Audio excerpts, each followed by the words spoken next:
जीत और हार नहीं है, ये एक बाबा के स्वाभिमान के लिए एक लड़ाई है।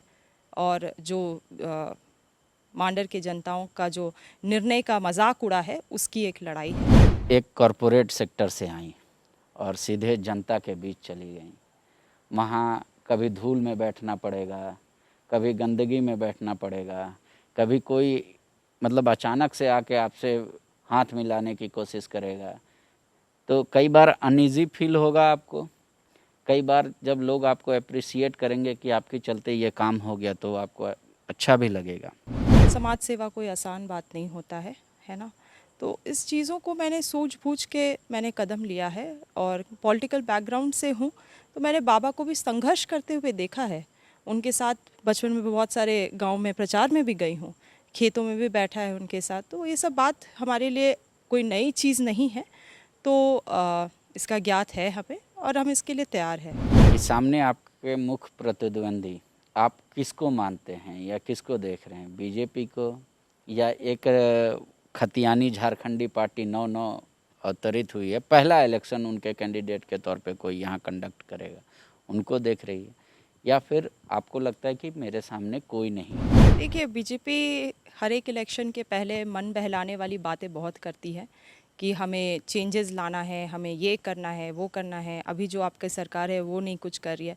मगर मुझे ये बताइए, आप बीजेपी ने अभी तक जो भी पॉलिसीज़ लाए हैं, है ना, जो भी मास स्केल में जो पॉलिसीज़ आया है, उससे क्या ही बदल गया है। मांडर उपचुनाव में कांग्रेस ने बंधु तिर्की की पुत्री शिल्पी नेहा तिर्की पर दांव आजमाया है। अब आज नामांकन भी हो गया।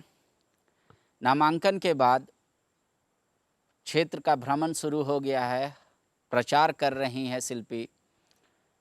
पहले तो उनसे आपकी मुलाकात कराते हैं। शिल्पी जी, एक तो आपका परिचय हो गया कि आप बंधु तिर्की की बेटी हैं, कुछ और अपने बारे में बताइए। चीज़ तो मैंने पढ़ाई अपना रांची से ही किया है, स्कूलिंग जो है सेक्रेड हार्ट से और सेंट ज़ेवियर स्कूल से। और मैंने अपना ग्रेजुएशन जो है वो क्राइस्ट यूनिवर्सिटी बैंगलोर से किया है, बिज़नेस एडमिनिस्ट्रेशन में। और मार्केटिंग कम्युनिकेशंस में मैंने मास्टर्स किया है ज़ेवियर्स कॉलेज बॉम्बे से। मैं काफ़ी समय के लिए जॉब भी करी थी as a brand manager in a fintech company in Bangalore. और कुछ समस्या ऐसी हुई है जो आपको मालूम ही है, उसके कारण मुझे रांची में आके अपने बाबा का सहयोग करना पड़ रहा है। आपने नौकरी छोड़ दिया ब्रांड मैनेजर? हाँ। आप जब ब्रांड मैनेजर रही हैं, किसी प्रोडक्ट को मार्केट में कैसे लॉन्च करते हैं या किस तरीके से वो क्यूएसपी क्या जनता के सामने रखें, वो तो आप भली भांति जानती होंगी। आप अपने आप को किस रूप में प्रेजेंट कर रही हैं जनता के सामने? मैं अपने आप को एक यूथ, एक वुमेन एम्पावरिंग के वे से लॉन्च करना चाहती हूँ। लोग मुझे एक बस एक बाबा की बेटी की तरह ना देखें, मगर एक एम्पावर्ड वुमेन की तरह मुझे देखें, एक यूथ के तरह से देखें जो कि इस झारखंड के आवाज़ को बुलंद करना चाहता है। आप बैनर पोस्टर जो लग रहे हैं उसको खुद से देखती हैं या जो कार्यकर्ता लगा दे रहे हैं? क्या वो एक हर छोटे चीज़ पर कहाँ पे बैनर लगना चाहिए, कहाँ पे होर्डिंग लगना चाहिए, कौन सा फ़ोटो जाना चाहिए, क्या उस पर टेक्स्ट होना चाहिए, वो सब चीज़ पे माइन्यूटली ध्यान दे रही हैं? ये अच्छा क्वेश्चन है एक ब्रांड मैनेजर से। जी बिल्कुल। हम कोशिश करते हैं कि जितना तक हो सके हम सब चीज़ को रिव्यू करें, क्या जो भी पिक्चर्स जाते हैं क्या मैसेजिंग जा रहा है। ज़रूरी भी है क्योंकि मैसेजिंग आपका ऑल चैनल कॉमन होना चाहिए। लोग आपको वोट क्यों दें? लोगों से मुझे वोट का इसीलिए उम्मीद है। पहले तो बहुत बड़ी बात है कि बाबा का जो जो संघर्ष रहा है उसको आगे बढ़ाने के लिए मुझे मांडर की जनता का सहयोग चाहिए, इसलिए मैं उनसे वोट की उम्मीद करती हूँ। और दूसरी बात ये है कि मैं जो विज़न है बाबा का, जो अभी तक उनका विज़न रहा है, जो झारखंडी संस्कृति है उसको बचाने का, जो भाषा है, एक झारखंड की जो आइडेंटिटी है उसको बचाने का कोशिश, जो माइनॉरिटीज़ है उनको अपना हक दिलाने का कोशिश, और फिर ये सब जो बाबा का विज़न है उसे भी आगे बढ़ाना चाहती हूँ। और ये भी चाहती हूँ कि जो अभी सेंट्रली इंडिया जो इश्यूज फेस कर रहा है, जो बीजेपी ने जिस तरह से महंगाई का हल्ला बोल दिया है, जिस तरह से अनएम्प्लॉयमेंट इतना हाई है, इन सभी बातों को लेके मैं आगे जा सकूं, यही मेरे विजन है। जब मोदी जी की आपने चर्चा छेड़ दी, मोदी जी में एज ए ब्रांड मैनेजर आपको एक कौन सा अच्छा चीज़ लगता है और मोदी जी में एक कौन सा बुरा चीज़ लगता है? फिर उसी तरह हेमंत सोरेन में आपको कौन सा एक अच्छा चीज़ लगता है और एक कौन सा बुरा चीज़? नहीं, देखिए, मैंने मोदी जी की बात नहीं छेड़ी है, मैंने कहा है महंगाई के बारे में। So let's talk about that. मैं पॉलिटिकली अभी किसी भी पर्सनालिटी में कमेंट नहीं करना चाहूँगी। आप एक कॉरपोरेट सेक्टर से आई और सीधे जनता के बीच चली गई। वहाँ कभी धूल में बैठना पड़ेगा, कभी गंदगी में बैठना पड़ेगा, कभी कोई मतलब अचानक से आके आपसे हाथ मिलाने की कोशिश करेगा, तो कई बार अनईज़ी फील होगा आपको। कई बार जब लोग आपको अप्रिशिएट करेंगे कि आपके चलते ये काम हो गया तो आपको अच्छा भी लगेगा। लेकिन कौन कौन से ऐसे मुद्दे हैं जिसके आधार पर आप वोट मांग रही हैं? आपने मुझे 2 सवाल किया है। पहला सवाल तो आपका जो रहा कि आपको बहुत सारे मुश्किलों का सामना करना पड़ेगा। बिल्कुल, समाज सेवा कोई आसान बात नहीं होता है ना? तो इस चीज़ों को मैंने सूझ-बूझ के मैंने कदम लिया है, और पॉलिटिकल बैकग्राउंड से हूँ, तो मैंने बाबा को भी संघर्ष करते हुए देखा है। उनके साथ बचपन में भी बहुत सारे गाँव में प्रचार में भी गई हूँ, खेतों में भी बैठा है उनके साथ। तो ये सब बात हमारे लिए कोई नई चीज़ नहीं है। तो इसका ज्ञात है हमें, और हम इसके लिए तैयार हैं। रही बात कि आपका जो सवाल था कि किस उम्मीद से आप वोट का मांग कर रही हैं जनता से, तो जो जनता है, देखिए, उन्हें ही अभी डिसाइड करना है। जो बाबा के साथ हुआ है, जिस तरह से उनकी सदस्यता को रद्द कर दिया गया है, ये एक बहुत ही गलत चीज़ हुआ है। जो मांडर की जनता है उनके साथ भी, बाबा के साथ भी। बाबा के साथ इसीलिए क्योंकि उन्होंने इतना मेहनत करके यहाँ तक वो आए हैं और अपनी आवाज़ को बुलंद किया है राज्य के लिए। और दूसरी बात, हमारे राज्य क्षेत्र के लोगों के लिए भी बुरा इसीलिए हुआ है क्योंकि उन्होंने उन्हें पसंद करके, चयन करके उन्हें वहाँ भेजा है, किंतु उनकी सदस्यता को इतनी छोटी सी बात में रद्द कर देना, बहुत भी सारे आप सेंटेंसेस दे सकते हैं, मगर सदस्यता ही रद्द क्यों किया गया, है ना? तो इस तरह से आपने जनता की भी डिसीजन का मजाक उड़ाया है। लेकिन वो तो कहेंगे कि कोर्ट का आदेश था, उसमें किसी पे कोई क्या आरोप लगा सकते? बिल्कुल, ये कोर्ट का अगर आदेश था तो हम इसीलिए हमारा जो समझ है, ये नाइंसाफ़ी हुई है, और हम चाहते हैं कि इसे हम जनता की भी अदालत में लेके जाए, और इलेक्शन के थ्रू ये जनता डिसाइड करेगी अब कि क्या सही है और क्या गलत है। तो इसीलिए हमें जनता से बहुत उम्मीद है। एक बात तो आ रही है कि सामने आपके मुख्य प्रतिद्वंदी, आप किसको मानते हैं या किसको देख रहे हैं? बीजेपी को, या एक खतियानी झारखंडी पार्टी नौ अवतरित हुई है, पहला इलेक्शन उनके कैंडिडेट के तौर पे कोई यहाँ कंडक्ट करेगा, उनको देख रही है, या फिर आपको लगता है कि मेरे सामने कोई नहीं है टक्कर में?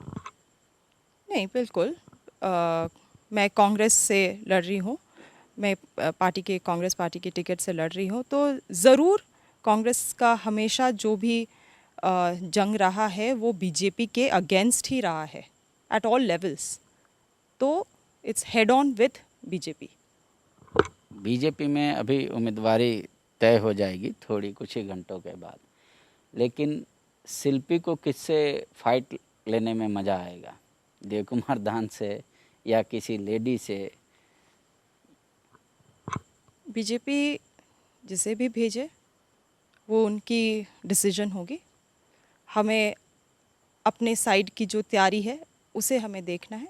बाकी विरोधी दल जो भी करना चाहते हैं आगे, वो कर सकते हैं। आपके पास बहुत लंबा समय नहीं है प्रचार करने के लिए, तो आप कैसे कंसंट्रेट कर रही हैं? क्या पॉकेट में आप कर रही हैं जहां आपके कोर वोटर हैं, या फिर आप मास को डिजिटली कन्वे कर रही हैं? क्या है आपका तरीका? ये तो हमारा स्ट्रैटेजी है। स्ट्रैटेजी को मैं अभी आपको बता दूंगी तो ये स्ट्रैटेजी नहीं रहेगा। तो बिल्कुल आप जैसे दिन अनफोल्ड होंगे आपको भी हमारा स्ट्रैटेजी धीरे धीरे समझ में आ जाएगा। तो अभी नो कमेंट्स ऑन दैट। शिल्पी बना रही हैं स्ट्रैटेजी कि बंधुदा बना रहे हैं? ये गठबंधन की स्ट्रैटेजी होगी और वही हमारी मजबूती है। वही आपकी मजबूती है। एक बात आ रही है, थोड़ा पर्सनल लेवल का सवाल है, आप चाहें तो जवाब दे सकती हैं या नहीं। क्या आप शादीशुदा हैं? बिल्कुल मैं शादीशुदा हूँ। तो आपके पति जो हैं वो, उनका भी या आपके जो ससुराल पक्ष है उनका भी पूरा समर्थन मिल रहा है? वो लोग भी आके आपके साथ मतलब मेहनत कर रहे हैं?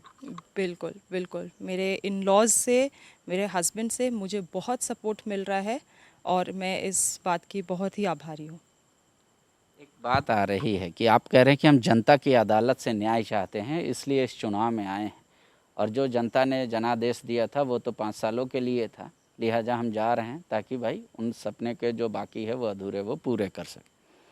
लेकिन बीजेपी जब जाएगी मैदान में, या जा रही है जिस तरीके से, वो कह रही है कि सरकार, जो वर्तमान सरकार है, वो अच्छा नहीं कर रही है, उसको अच्छा कराने के लिए आपका हारना ज़रूरी है और उनका जीतना ज़रूरी है।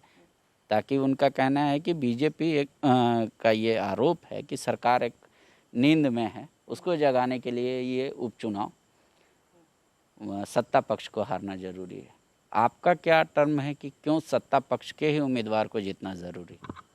देखिए, बीजेपी हर एक इलेक्शन के पहले मन बहलाने वाली बातें बहुत करती है कि हमें चेंजेस लाना है, हमें ये करना है, वो करना है। अभी जो आपकी सरकार है वो नहीं कुछ कर रही है। मगर मुझे ये बताइए, आप बीजेपी ने अभी तक जो भी पॉलिसीज़ लाए हैं, है ना, जो भी मास स्केल में जो पॉलिसीज़ आया है, उससे क्या ही बदल गया है? डीमोनेटाइजेशन जब हुआ है ना, उससे क्या क्या प्रभाव पड़ा लोगों में? जो हमारे नीचे तर के लोगों हैं उन पर क्या प्रभाव पड़ा? सरकार का आप जब बात करते हैं, है ना, अनएम्प्लॉयमेंट इतना हाई है, महंगाई इतना हाई है। आप ही मुझे बताइए, गैस का प्राइस कितना है अभी? कितने प्राइस से वो बढ़ा है? एक मिडिल क्लास को प्रॉब्लम हो रहा है 1200 रुपये देने का। आप सोच सकते हैं नीचे के तर के लोगों को क्या कितना मुश्किल होता होगा। गैस आपने दे दिया अपने पॉलिसी के थ्रू, क्योंकि आपको इलेक्शन करना है। इलेक्शन के टाइम पे बीजेपी काफ़ी सारी मन बहलाने वाली जो मैं बात कर रही हूँ वो कर सकते हैं कि हम आपको गैस देंगे, मगर गैस में भराने के लिए हमें पैसे कौन देंगे? 1200 रुपये का गैस है। तो ये सब बहुत सारे बातें हैं जो लोग बीजेपी के जो झूठे वादों को बिलीव करते हैं, उन्हें थोड़ा डीपर डिग करके भी सोचना चाहिए कि इसमें क्या भलाई है और किसकी भलाई है। कितना कॉन्फिडेंट है, आखिरी सवाल है मेरा शिल्पी, कि ये चुनाव हम जीत रहे हैं? देखिए, मैंने ये बात तो पहले भी आप लोगों से कहा है और फिर कहूँगी, जीत और हार नहीं है, ये एक बाबा के स्वाभिमान के लिए एक लड़ाई है। और जो मांडर के जनताओं का जो निर्णय का मजाक उड़ा है उसकी एक लड़ाई है। तो ये जनता डिसाइड करेगी जीत या हार। शुक्रिया। पिता के स्वाभिमान के लिए जनता की अदालत में एक पुत्री जा रही है। उम्मीद है कि जनता की अदालत से इंसाफ मिलेगा।